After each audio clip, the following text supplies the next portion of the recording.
How to empty trash on iPhone. Hello everyone, I am Bishaka and welcome to our channel. Now let's get right into the tutorial.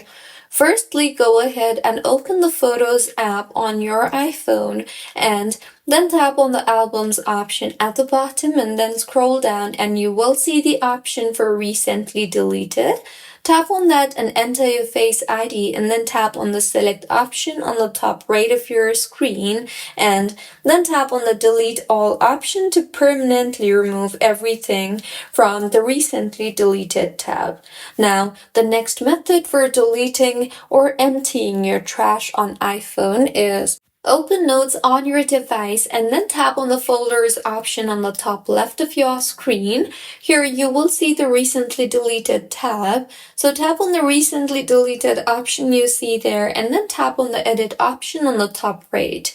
Here you will see the option for Delete All. So go ahead and delete all the notes in here. And with this, the trash in the Notes application will be cleared too. The next method is open Mail and then go to your mailbox and you will see the option for trash in here if you have trash in your mailboxes.